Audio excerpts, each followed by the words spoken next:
Tarihler 14 Ekim 2017'yi gösterdiğinde sıra dışı bir araştırma yayınlandı.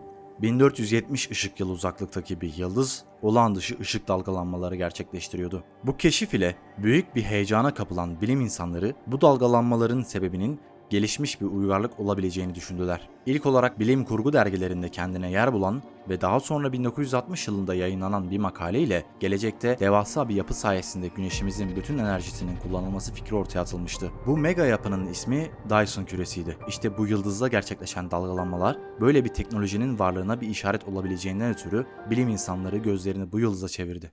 İnsanoğlu hayatını devam edebilmek için daima bir kaynağa, bir enerjiye ihtiyaç duyar. Bu yüzyıllar önce hayatta kalmak için kas gücümüzdü. Bir süre sonra evcilleşen hayvanlar sayesinde bu işi onlara devrettik. 15. yüzyılda enerji tüketimimizin %80 kadarını odun ve hayvanlardan sağlamaktaydık. Birkaç yüzyıl önce keşfettiğimiz ve neredeyse son yüzyılda bütün üretim, eğlence gibi faaliyetlerimizi bağladığımız elektriği ise daha yeni keşfettik diyebiliriz. Her defasında daha kalabalık toplumlar ve daha karmaşık yapılar kurarak enerjiye olan ihtiyacımızı arttırdık. Oturduğumuz yerden her şeye erişebilir ve komuta edebilir hale geldik. Elektrik artık hayatımızın vazgeçilmez bir parçası oldu. Dünya tarihinde elektriğin neredeyse 18. yüzyılda ortaya çıkmaya başladığını, Faraday ve Tesla gibi dahi insanların ellerinden geçerek ilerlediğini biliyoruz. O tarihlerde insanlık olarak çok fazla enerjiye ihtiyaç duymuyorduk. 19. yüzyılda çevreyi aydınlatmak için yavaş yavaş meydanlar ve evler lambalar ile donatıldı. 1880 yılında ilk elektrik üreten şirket kurulduktan sonra artık elektrik dünya çapında her haneye yayılmaya başladı. 1900 yılında 4 milyar kilowatt saate, 1925 yılında ise 18 milyar megawatt saatlik yıllık üretime ulaşıldı. Teknolojinin de bir hayli gelişmesiyle 1920'de el ile gerçekleştirdiğimiz tüm işler yerini makinelere, makineler ise robotlara bıraktı. Bu büyük değişimlerin bir hayli enerji gerektirdiğinden dolayı başta odun, kömür gibi fosil yakıtlara, daha sonra ise nükleer santraller ve füzyon reaktörlerine yöneldik. Fosil yakıtların verdiği zararları en aza indirgemek ve daha fazla elektrik üretimi sağlamak amacıyla rüzgar türbinleri, hidroelektrik santralleri ve dalga enerjisi ile elektrik üreten tesisler kurduk. Dünyanın elektrik ihtiyacı her gün artarken elimizdeki yakıtların çoğu tükenmekte. Yenilenebilir enerji kaynakları bunlara bir alternatif oluştursa da yeteri kadar elektrik üretim payına sahip değiller. Ayrıca yenilenebilir enerji kaynakları sürekli ve sonsuz değiller. Bir gün onlar da tükenebilir. Elektrik ihtiyacımız için gezegenimizin her metrekaresini rüzgar türbinleri veya güneş panelleri ile kaplayamayız. Şimdiden binlerce yıl sonra bile medeniyetimizi bir adım öteye taşıyacak çalışmalar ve fikirler ortaya atılmakta. Hayal gibi görünse de geleceğin teknolojisine doğru yol almaktayız. Burada önemli bir noktaya daha değinmemiz lazım. Bir medeniyetin gelişmişlik seviyesini belirlemek için 1964 yılında Nikolay Kardashev ölçeği adında bir fikir ortaya attı. Bu ölçek bir medeniyetin enerji tüketiminin gelişmişlik seviyesiyle doğru orantılı olduğunu kabul ederek tüketilen enerji miktarına göre medeniyetin seviyeleri belirlendi. Kardashev ölçeğinde 3 tip medeniyet bulunmaktaydı. Tip 1 medeniyetler gezegensel medeniyetler olup kendi gezegenlerinin enerji kaynaklarının tümüne eşdeğer enerji tüketen medeniyetlerdi. Tip 2 medeniyetler ise bulunduğu yıldız sistemindeki tüm enerjiye hakim olmuş ve onu kullanan medeniyetlerdi. Tip 3 medeniyetler ise kendi galaksilerindeki tüm enerjiyi kullanabilen medeniyetlere verilen isimdi. Daha sonraları Kardashev ölçeğine tip 0, Tip 4 ve Tip 5 olmak üzere 3 tür medeniyet daha eklendi. Genişletilen bu ölçeklendirmede Tip 0 medeniyetler 1 megawatt enerji tüketerek ilkel topluluklar olarak tanımlanır.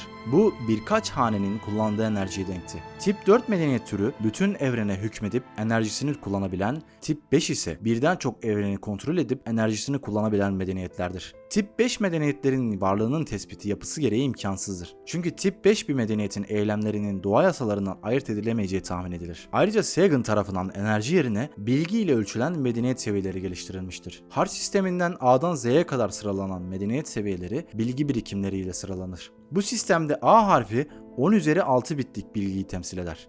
İnsanlık şu an 10 üzeri 13 bitlik bilgi birikimine sahip olarak H medeniyet seviyesinde bulunmaktayız. Kardashev ölçeğinde tam olarak nerede olduğumuzu merak ettiğinizden eminim. Bu ölçeğe göre insanlık şu anda tip 1 medeniyet seviyesine erişebilmiş değil. Tam olarak 0,725 gibi bir değerdeyiz. Dünyanın şu anki enerji tüketim miktarı 24 terawatt saat. Bu 1980 yılında 11,8 terawatt saatti.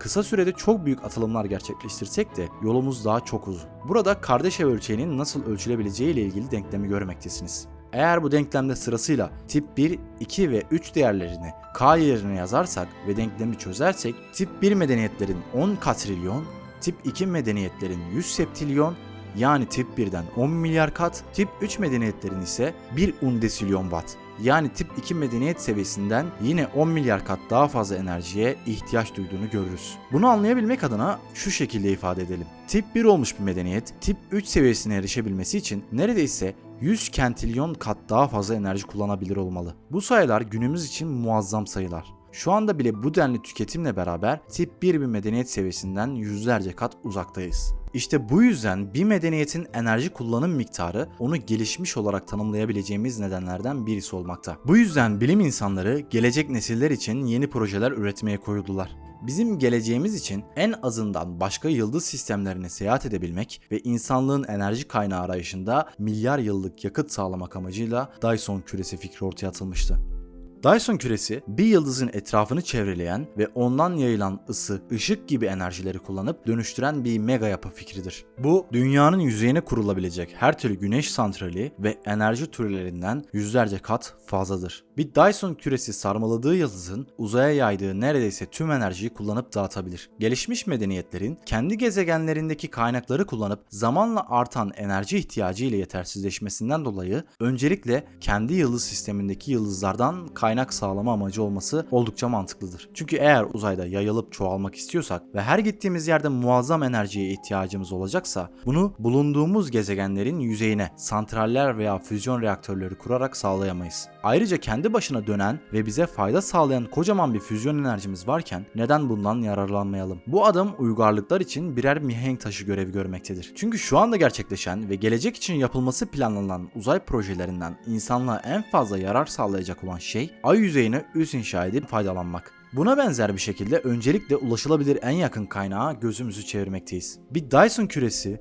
Güneşin etrafını sarmalayacak ve birbirleriyle koordineli şekilde yörünge hareketi gerçekleştirecek binlerce, yüz binlerce enerji panelinden oluşmalıdır. Çok hafif malzemelerden üretilen, devasa ve içi boş bir küre hayal edin. Bu küreyi inşa etmek için kullanılacak materyallerin küçük bir kısmı dünyadan alınırken, diğer bir kısmı Güneş'e yakın olan asteroid ve gezegenlerden temin edilmesi düşünüldü. Üretilen bu küre parçaları zamanla kendi kendilerini kopyalayabilir ve inşayı tamamlayabilirlerdi. Konunun başında bahsettiğimiz Tebiz yıldızına geri dönelim. Bu yıldız keşfedildikten sonra bir Dyson küresiyle sarılmış olabileceği ve bu nedenle parlaklığında değişimlerin olduğu düşünülmüştür. Ne kadar heyecan uyandırsa da araştırmalar sonucu bu yıldızın kendi başına kalmış ve onun parlaklığının önüne geçen öte gezegenlerin sebep olduğu anlaşıldı. Bilim insanları eğer dışarıda insanlıktan başka bir hayat varsa onların ne durumda olduklarını, hangi teknolojilere sahip olduklarını, bizden daha gelişmiş bir medeniyet olup olmadıklarını anlamak için bu gibi dışarıdan kolayca fark edilecek devasa teknolojilerin peşinde.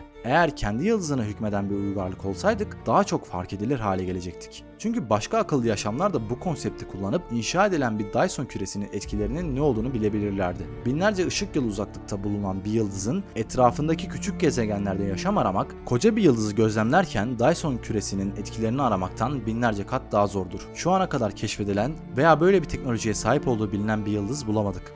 Bu da bizi iki soruyu düşünmeye itiyor. Acaba gerçekten yalnız mıyız? Ya da yalnız olmasak da evrende henüz bu seviyeye ulaşmış akıllı yaşam formları bulunmamakta mı?